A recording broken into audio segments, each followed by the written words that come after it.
Hello, welcome Sigma family. I'm Angela Spears, life member number 1612 with Sigma Gamma Rho Sorority Incorporated. Oh, it is so wonderful to be with you as we continue our discussion about the birthright journey to Africa. We're getting ready for this major journey happening Christmas time of 2023. Are you ready? Do you have your bags packed yet? Do you have your clothes all picked up? Have you gotten your ticket yet? No, maybe not just quite yet, but you're getting prepared. Here to join us for the discussion is Diallo Sombre. Diallo's been our tour guide through all of this. Hello, how are you? How are you, Angela? Good to be here with you again. Thank you so much. I appreciate it. I'm doing fine. And we want to discuss now the culture because we've gotten all the nuts and bolts, right, of this journey out of the way. Let's talk about the culture. Explain some things that we should expect, should we not expect, things we need to do, things we don't do when we begin this journey. It's first of all important to realize that Ghana is an independent nation. Correct. 65 years old. So I think it's really important for us to realize that Ghana is only 65 years from freeing itself from colonial rule from Britain. But what's amazing about that is that for the past several hundred years that Ghana was under colonial rule, it's been able to maintain a lot of its traditional cultures. So Ghana is one of those places where you'll find a lot of tradition, but you'll also find a lot of modernity, a lot of modern things, right? So you can get fufu, which is a traditional Ghanaian staple food, but you can also get steak, shrimp, and lobster. So that's So we'll be okay with the eating, the things that people don't quite adjust immediately. exactly. And as we've been talking, talking with you, you're saying culture, and you mentioned it before, culture takes precedence over most things. It's about the culture truly in Ghana. One of the things I realized when I first came is that sometimes you'll be looking for help with something, or you want to find a way into something, especially into business.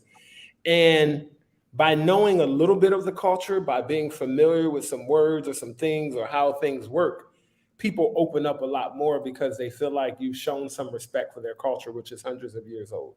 So there are just like a whole bunch of things. And it's really important to know that the culture is in everything, right? It's in everyday life. It's in the food that's being eaten. It's in the clothes that's being worn. It's in the names. It's in the dress. It's in the daily activities.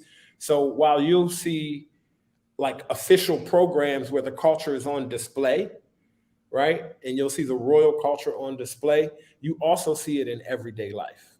So explain to us a little bit more when you say the culture. What is that? Is there a certain dress? Is there when you talk about the language, when you talk about the food? Get more in depth for us, please, in that and what that really means. Okay, so for example, greetings are very, very important. You'll see people greeting all the time.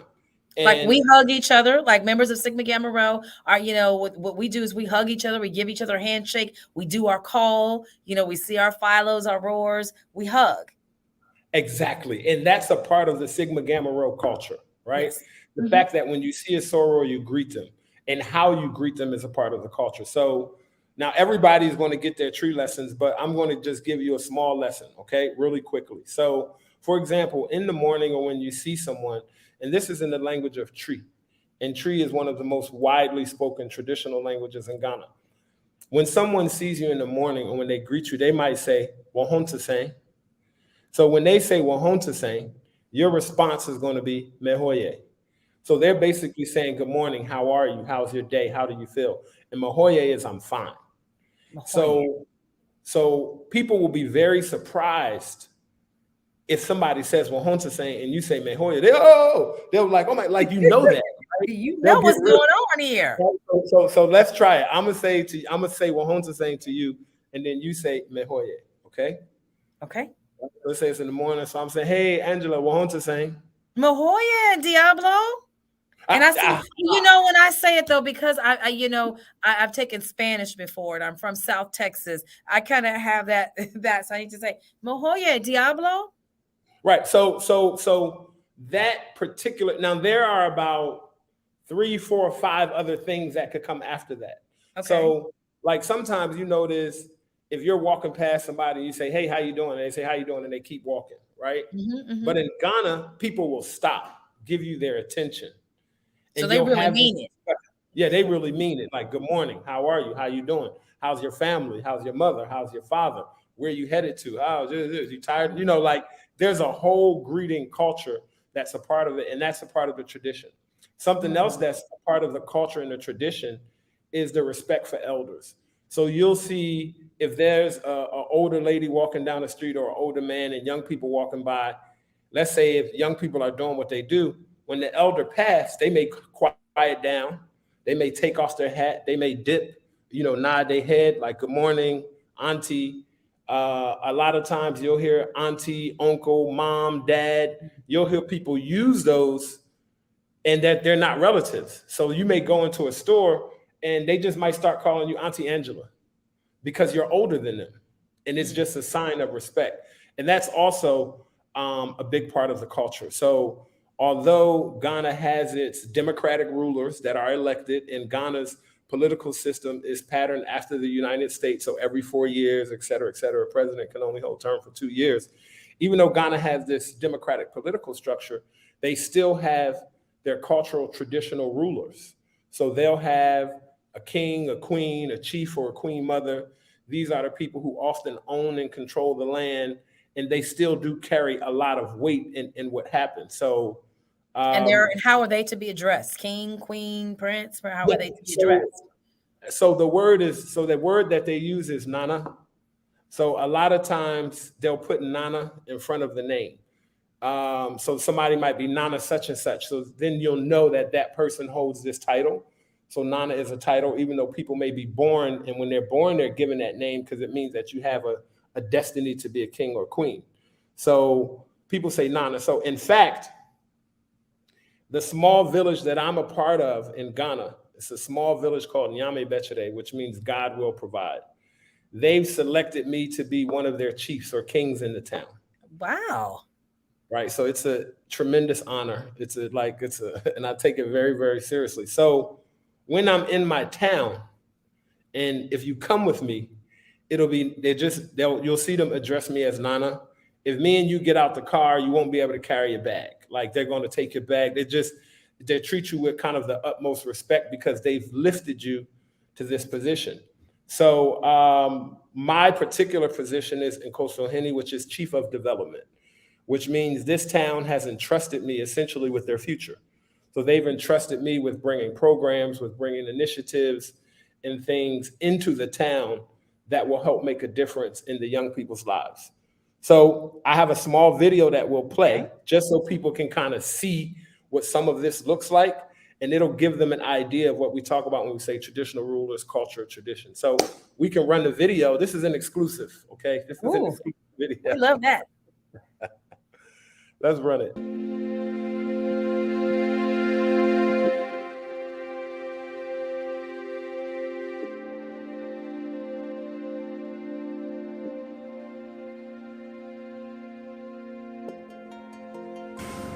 I first came to Ghana in 2014 and spent all my time in Kwame Yarenchi village, located in a small town in the eastern region called Nyame Bechere, which literally translates to God will provide, under the tutelage of Nana Operi Jabi I, Akomfohini of the Nana Surgery Shrine in Larte, Ghana.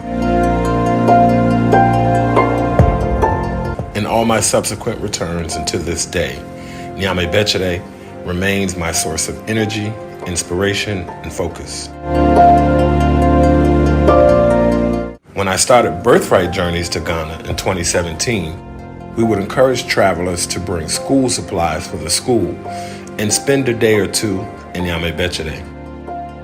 In November 2019, toward the end of Ghana's landmark African Diaspora Campaign, the Year of Return Ghana 2019, of which I had the honor of serving as a founding committee member, unbeknownst to me, I learned the village elders had been consulting with each other and the townspeople for a while, and chose me to sit on the Council of Elders or Chiefs as Nkosi Ohene, Chief of Development. When they came to retrieve me and inform me My original answer was no. I didn't want the title to get in the way of the work I was already committed to doing. After some intense discussions and agreement that development is about collaboration, the village agreed they would work with me to support initiatives, programs, and ideas I bring to the town.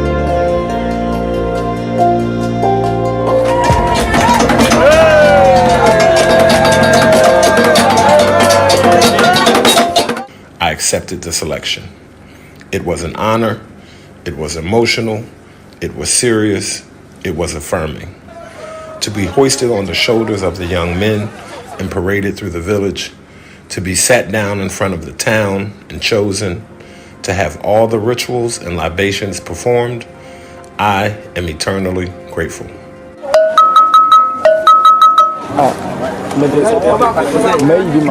The COVID-19 pandemic has delayed the installment in my taking the public oath, but the time has come.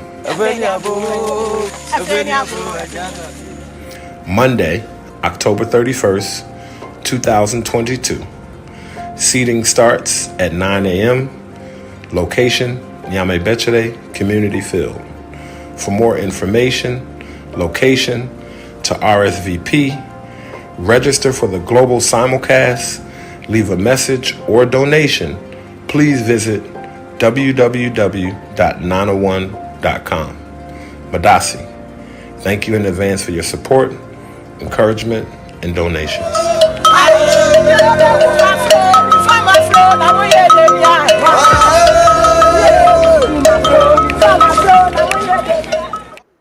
So what an honor. Congratulations to you. Thank you. Oh Thank my you. gosh. So there's a lot happening in the video, and I'll just explain a few things. When they make you a chief or queen mother, they parade you through the village.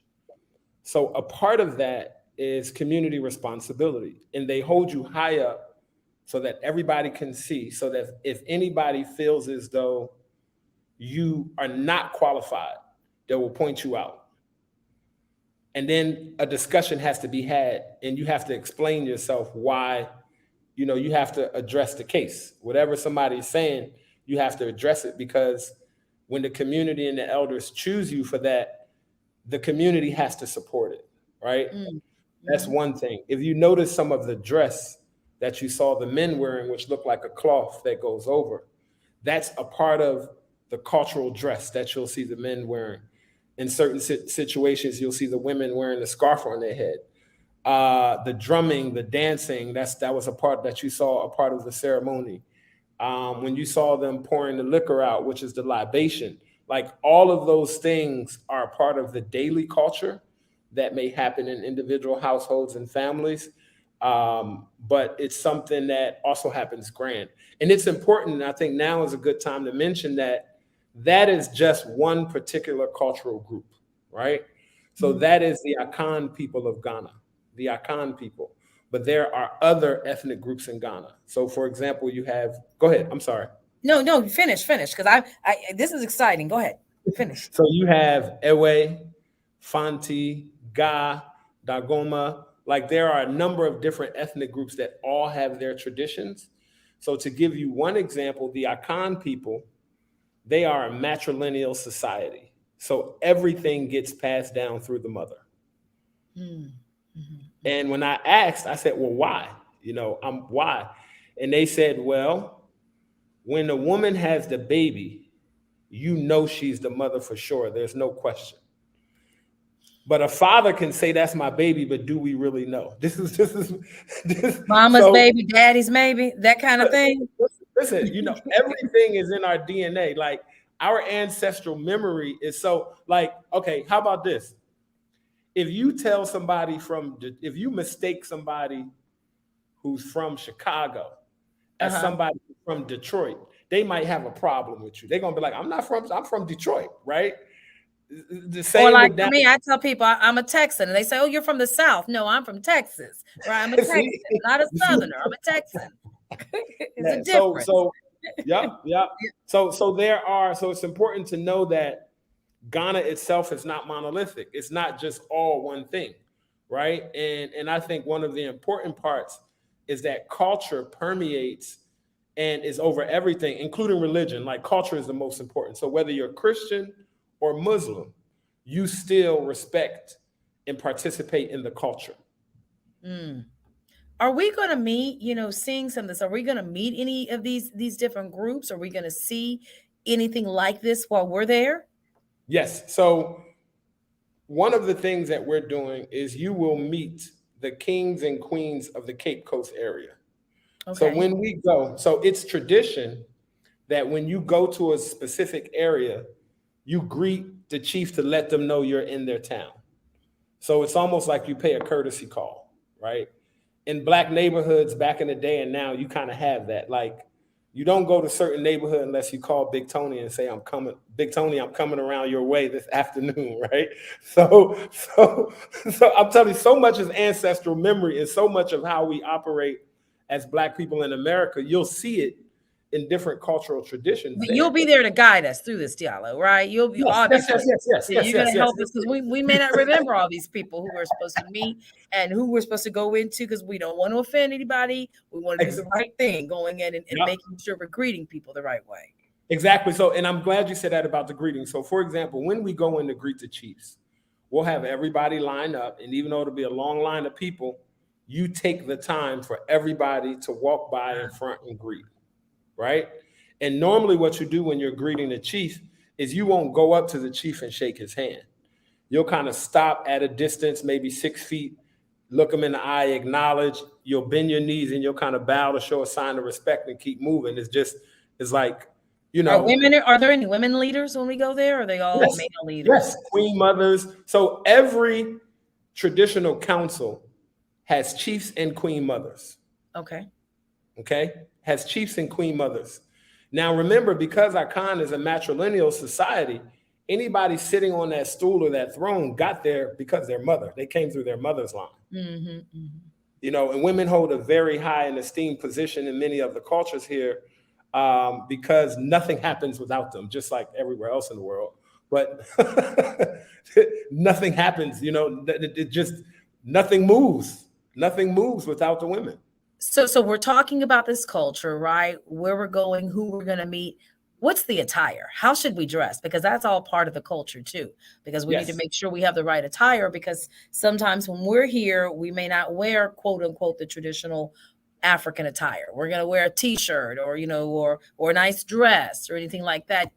Is it something we have to wear the African attire each day while we're Well, there? no, you won't have to wear it each day. For example, the day that we go to meet the chiefs will be the day that we're going to Cape Coast to do the dungeon. And on that day, we'll wear all white. On other days, we might say, if you wear a dress, let it come below your knees. Women don't have to cover their head. They don't necessarily have to cover their head, but we'll give you the instructions and the directions on kind of what you need to do and how you need to do. So, for example, when we greet the chiefs, you'll do that. And a lot of times, the chief may not speak directly to you. They'll speak through a linguist. So the linguist will speak for them first. So one of the things that you'll see is the first thing that will happen is nobody will speak until everybody's been given a bottle of water. And when you Even if go, we have hundreds of people there with us? they're going to distribute the water. Before we get started, it's important that everybody gets the water. So in tradition, they say that when somebody comes to your house, the first thing you want to do is give them a bottle of water and make sure that they're safe. And you want to find out, where are they coming from? Is someone chasing you? Are you coming on your own volition? And then what you'll also see happens is we'll have to state our mission. They'll say, ask us, state your mission. Why are you here? We'll say, this is who Sigma Gamma Rho Sorority Incorporated is. They've taken this birthright to journey. They've brought this number of people. They're on their way to the Cape Coast Castle Dungeon, and we're coming to pay our respects to you as a chief and a council in this village. And then they pour a libation, which is a prayer for us, and let us know that as long as we're in their town, we'll be safe and covered. Are we going to be allowed at that point to take pictures? Yes. Okay. Yep. Did you know, because sometimes some cultures, they don't allow that. Some ceremonies, we have ceremonies that there's some things that we don't allow pictures in. So just making sure that we'll be able to do all that. You will be able to do all that. And oftentimes, because Ghana receives so many visitors, like they're really used to a lot of African Americans coming. And what you'll find is so Akwaba means welcome. Okay. So you'll hear that a lot. People are going to say Akwaba, right? So when someone says Akwaba, you say Madasi, and Madasi means thank you. So we'll try that again. I'm going to What does say, Aquaba mean? Akwaba is welcome. Welcome. Okay. Welcome. So when you get off the plane, you're going to hear everybody saying Akwaba. So when I say Akwaba to you, you say Madasi. Madasi. Okay, so okay. Akwaba, Angela. Madasi Diallo. You see, it's and I promise you, when people hear that, when you land, it's going to make such a big difference because they're feeling like you've taken the time to learn some of their culture. So speaking of learning some of their culture, maybe are there a couple of foods we should know that are going to make us really fit in and people like us, food, music, okay. Anything like that we need to name? Go ahead. Go for it. Okay. Lightning So round there. Here we go. One of the staples in Ghana is cassava. People grow cassava everywhere because you can grow it you don't have to buy it. So fufu is like the Ghanaian staple. So fufu is a mixture of cassava that's peeled, boiled, and pounded, and it's mixed with plantain sometimes. So it's a whole process to pound fufu, and it comes up to be like a dough, almost like a mashed potato, right? And you eat fufu with soup. So it may be something called light soup, which is a tomato-based soup. It may be something called contumere soup, which is the leaves of not the cassava plant. The name escapes me right now. But there are different soups that you eat fufu with. And you'll notice that people eat fufu with their hands. You see me keep doing this because you eat fufu with your hands. And when I first heard that it tastes better, I was like, it can't possibly taste better if you eat with your hands. So are we allowed to use a fork if we don't want to use our hand, or would it be rude to? No, you definitely are allowed to use a fork or a spoon. Okay. However, we're going to encourage everybody at times, right, when you're comfortable, that you try. Because what you'll find is at many of the restaurants, they'll bring hot water and soap to your table. Okay. For you to wash your hands. So there'll always be hand washing stations for you to, you'll find that people wash their hands a lot before every meal. People take 3 to 5 showers a day. Like you'll find that people freshen up and it is very clean. So you'll have an opportunity to kind of taste fufu. So fufu is one thing. The other one that I'm sure people have heard of is jollof rice. So you're going to hear a lot of people talk about jollof. You're going to hear people say Ghana has the best jollof. I'm not going to get into the West African jollof competition at all because I have my own opinion that I'm sure Amy would be very happy about. In terms of sorry, you should be like, listen here. Yes. What about music? Right? Any type of music that we can know that we can kind of fit in if we say an artist or a song? So one of the things about Afrobeats music and Afrobeat music is it's all over the world now. Sometimes it's mistaken for reggae music. It's mixed with hip hop. But if you want to know traditional Ghanaian music, you can look up something called traditional palm wine music. It's the old music from the Ghanaian days that's played with a guitar or a drum, and they're singing these melodies and stories.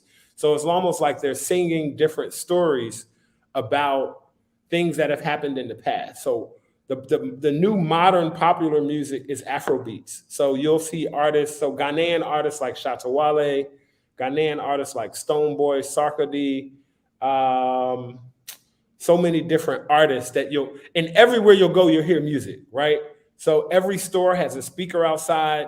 Like the vibe and the energy is so alive on the ground. So we'll be dancing in the streets, literally. Oh, yes.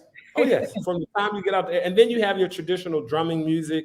So you'll hear that when we go to visit the Chief's Palace. So you'll see what's called the front-on-front drums, these big drums that you see them playing with sticks. And they play certain music when the Chiefs come out.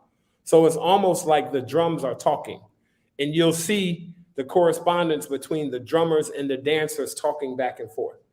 So You'll see all of that. So it's all, I'm telling you, this is like, there's so many similarities to us as Black people in America. And like the idea of Sunday dinner, of sitting down at the table and Mhm, eating mhm. together, I know that came from Africa because families sit down and eat together every day. Are you gonna Every give day. us a are you gonna give us a link or send us an email at some point where we can get these little pointers so we can have them down, speaking the language, that type of thing? Yeah, so as a matter of fact, and I'm not, I mean, it may come out on in the next email, we actually have a 5 lesson plan tree class. So Okay, there are five good. videos, 5 lesson plans that you'll be able to watch as much and as long as you want to, all the way up till next December. So some of you all are going to be speaking better tree than me when you come. We're gonna be pros. We're gonna be pros at You're going to it. be close. Like the Aquaba, the Madasi, the Mehoye, the Wahonta saying, that's going to be basic for y'all. I'm still going I, to be I at a have beginner level. I have a student in one of my classes who says he speaks tree and he's learning a little bit. So I'm gonna have him, teach me so I can maybe have conversations with you. There on Yes. the side and pick up those I'm still lessons learning. too. I'm still learning. So when you talk to me, just make sure you use English a little bit more. With it all. And you were talking about this too, other customs, other traditions. Left using your left hand is something that you don't do. Is that correct? Correct. So in Ghana, it's tradition to use your right hand. You use your right hand. And the To do philosophy what? is To do things like to shake hands, to do what? everything to eat, to shake hands, to greet, to point. You What about won't so really. what about if you're left-handed? What do you do? Now, if you're born in the culture and you're left handed, you learn to use your right. Okay. As a visitor, no one's going to like, somebody could come whisper in your ear and say, hey, in Ghana, we use our right hand more than our left. Like, so when you're greeting the chiefs, if you're reaching out to, if they offer to shake hands, you always use your right hand. Well, yeah, we do that, but they're like for people who are left-handed, they usually eat with their left hand, or they do different things with their left hand versus the right. This here is an opportunity to do something different. To start practicing now is what you're saying. Start practicing now, Now, just start practicing now. especially when you're eating and things like that. Like it, and people are used to visitors coming, so they know a lot of visitors come to Ghana, so people are learning the traditions and customs. But people will be very, very impressed, very much impressed when they come and they see that you know certain things, that you know how to respond to a greeting, you know how to respond to welcome, that when you eat, you only use your right hand, that when you greet certain people, you may bow your knee, and show respect. Like all of those things are things that people automatically are going to say, "Oh, you're half Ghanaian." Like, They're gonna say, "Really? Where were you? You from around here?" What about you mentioned clothing. We talked about attire. That there's certain things we could wear. T-shirts. You can wear certain things on different days. But colors are big there in Ghana, right? And they mean something. yes, a lot of the colors do. Excellent point. So, kente cloth is something that we've seen around the world. You've seen members of Congress wear it. You see people wear it in church all of the Hmm. time. And Hmm. kente cloth is from Ghana. Now, traditionally in culture, at one point a long time ago, only the chiefs and the kings and the queens wore the kente cloth. And when they wore it, the Adinkra symbols, which are also from Ghana, that were on it would tell a story of their life, tell a story of their mission, their destiny, or some of the things that they would do. In Ghana, clothing is very important, right? So funerals are a big thing in Ghana. Funerals happen all weekend. They start on Friday and they end on Sunday. So they're Ooh, kind of like normally, an Aretha Franklin funeral ×3, huh? listen, Do they they last start all day like an Aretha Franklin funeral? all day, all night. So what happens is you'll find every weekend somebody's going to a funeral. It's like, what are you doing this weekend? Oh, I'm going to this area for a funeral. Because Mhm. funerals are parties. It's like you go and you mourn, but there's always parties. Friday, Saturday, Sunday, and you'll notice that people always wearing the same color. So red and black are funeral colors. So if you wore red and black on an average day, somebody might ask you, "There's a funeral today?" Like just Okay. because you have on red and black. So funerals, they might wear red and black, they might wear white and black, or they might wear brown and black. So over the weekend, the funeral colors might be Friday, wear red and black. Saturday, wear white and black. Sunday, wear brown or whatever you want. Like, but you'll see every weekend throughout Ghana, all on the street, people got on red and black. What and are they're people going. going to say with us when they see our royal blue and gold? Because They're we're going going to to have a ask. lot of that on. Well, they're going to ask, and they're going to want to know. And then after a while, people are going to say, "Oh, I saw some of your sisters up the street." Like, so then people are going Like to be walking. people here, when they see us, and they see us all that royal blue and gold, they know we're a family. They know we're Exactly. together. Yeah. Like I could tell you right now that the people of Ghana, they know what purple and gold looks like. So they're going to be like, I wonder if you have a little bit to do with that. and there's a big D9 community in Ghana. There's so people are learning like the same way. And I think it's important. The same way that we're traveling to Ghana and we're learning Ghanaian culture, I make it a personal point to help people understand that African Americans have culture too. And sometimes it may be hard for them to understand that because we don't have our own language. We don't, we can't say necessarily that we have our home village.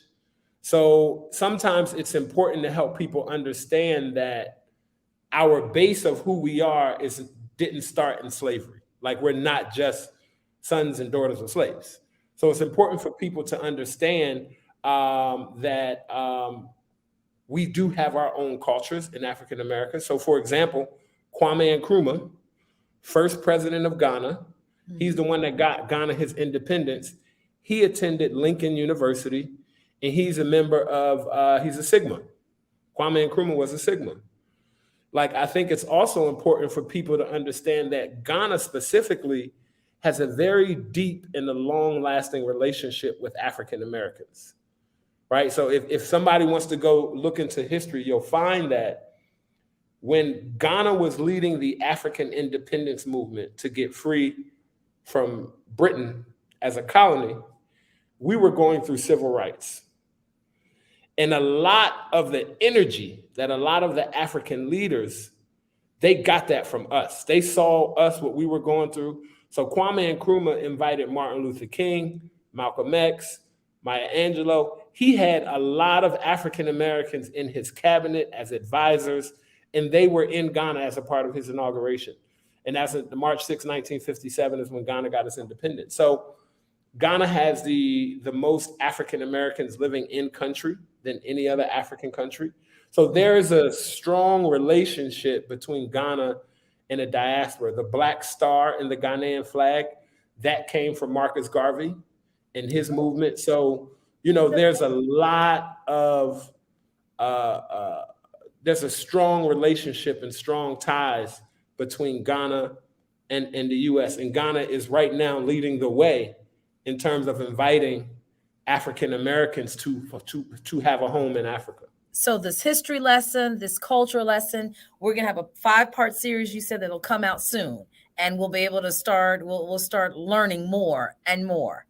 This has been the 5-part series is specifically for the language. Okay. But as we go on, we'll have some special guests. Like, because we have so many sessions, this is just the intro. So we wanted to just kind of give everybody some of the intro, but at some point we'll have some of the Queen Mothers, some of the chiefs on. We'll have people talking about Ghanaian culture, Ghanaian customs, food, all of those things, because we have so many months to go. We want to keep everybody in line and just a little bit at a time.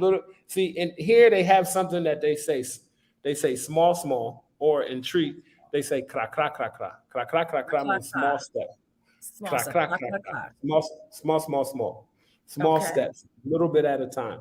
So we're going to do it. This has been interesting. I love this dialogue because it's just very interesting. We've talked a little bit about the culture, the language, and I've learned so much. It's been very educational. Yeah, and by the time you all come, I will be a year in my chieftaincy. So but I'll definitely have more experience, and I'll be able to share more. And by that time, even though I'll be with you all and the whole way through and kind of walking you through this, I'll be able to bring more to you closely, right? Because my relationship with other chiefs and Queen Mothers, I'll be able to bring more people into you closely from a personal perspective. But from the day you arrive at the airport and you walk out, you will be greeted the proper way with drums and dance. And we'll know what to say. We'll know how to respond. And look, and you already know how to dance. So I ain't got to worry about that. I know you know. So it'll be ingrained in everything we do throughout the trip. Like we'll not just see the external culture that's in everyday life, but we're going to be bringing to you some very specific parts of the culture so that you all really get the full experience while you're there. Thank you so much for talking with us and You're continuing welcome. continuing to educate us as we take this birthright journey to Africa. We so Thank appreciate you. you. Thank And we appreciate you for joining us for the session. We can't wait for the next one where we will talk with so many different people and continue to learn more about Ghana and its traditions and how we can get prepared for our journey. Have a good one until next time. Good night.